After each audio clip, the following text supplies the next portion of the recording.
Ngayong araw guys, namukot kami dito sa dagat namin at nakahuli kami ng napakaraming isda at bawat madaanan namin, di talaga namin papasailuin at dahil birthday ni Max, nagpupuntrip na naman kami dito sa dagat at nagkilaw at for sure na mabubungkag na naman ang mga baho nito at samahan nyo kami.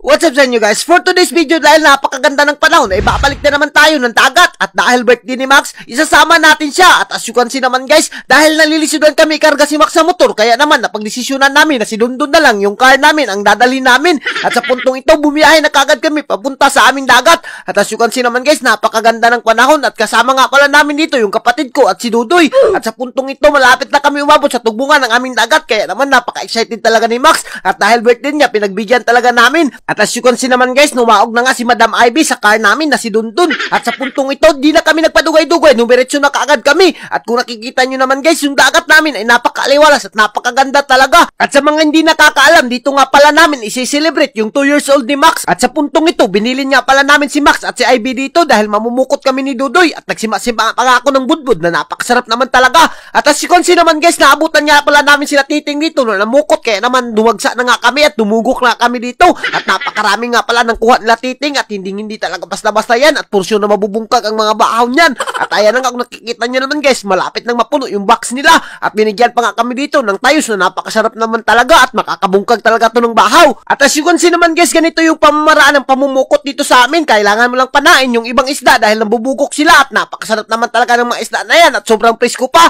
At kung nakikita nyo naman guys, napakarami na ng dumugok dito at pati yung mga bata nakakakuha talaga. At alam nyo ba guys, ang kagandahan lang dito sa dagat namin ay share talaga yung blessings at hindi ka magmamahay dahil napakarami ng isda at kailangan mo lang dumugok dito sa mga kilid dahil naku makakakuha ka na. At as you can see naman si Dodo guys, kahit wala siyang panak, kinitkit niya lang yung isda at kinuot niya na. At sa puntong ito talagang napakarami ng isda na sumusuksok sa bato kaya naman di pinasaylo ni Dodoy at yung nakabuhi pa kayong isa dyan at napakasayang naman talaga. At ayan na nga kung nakikita nyo naman si Dodoy guys, napakagaling niya talaga kaya naman di niya pinasaylo, pinana niya na baka makabuhi pa otro. At kung nakikita nyo naman guys, napakalawak talaga ng mga karagatan namin at yung mga isda ay talagang hinuhuli at kinukuot lang at napungot na kasi Dudoy kaya kinitkit niya na yung isda dito na napakasarap naman talaga dahil makakabuhi pa, impas tayo dyan, mapas mo tayo. At as you can see naman guys, kung kuha nila Titing dito ay napakarami na talaga at naku talagang sulbad yung pamugasay nila dyan at sa puntong ito talagang nagkwentuhan lang kami dito at binigyan pa kami nila ng napakaraming isda. Napakabait naman talaga nila Titing at yung classmate ko na si Junjun, shout out sa inyo, mabuhay kayo mga idol hanggat gusto nyo.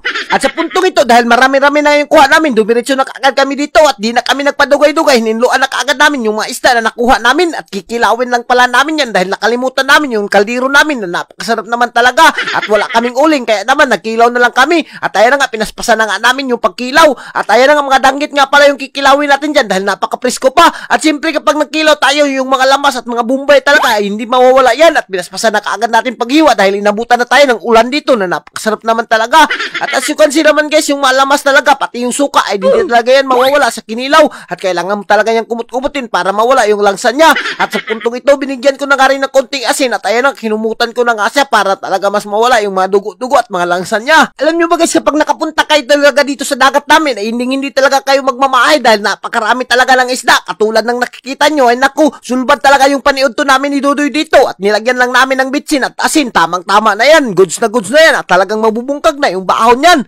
At kung umabot ka sa video na to, mag-comment ka kung taga saan ka para malaman na rin namin kung saan umabot yung mga video namin. At sa puntong ito, inandan na kaagad ni Ivy yung kugita namin. Nadala namin yan. Napakasarap na rin naman talaga yan. At pinaksiyo lang namin. At naku, mabubungkag talaga yung baon niyan dahil napakahumok ng kugita at may mga saang pa nga at kinilaw. Ganyan lang yung mga handaan namin sa birthday ni Max. Pero hindi ka naman magmamahay dahil napaka-presko at napakasarap pa. At for sure na naglalaway na naman yung mga marites na nanonood sa atin.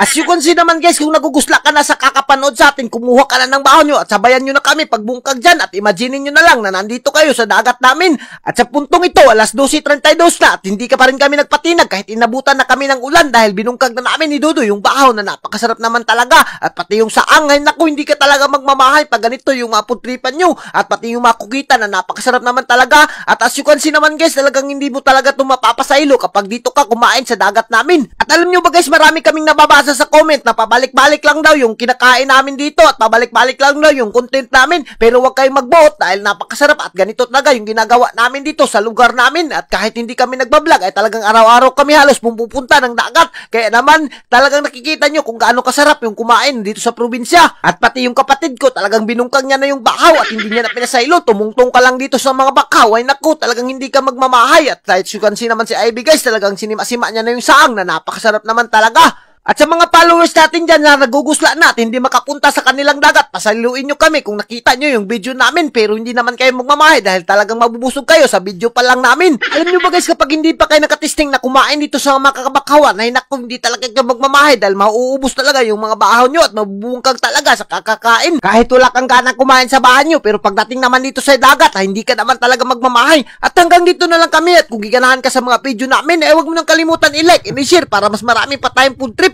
Thank you and God bless you all. Mabuhay kayo mga idol hanggat gusto nyo.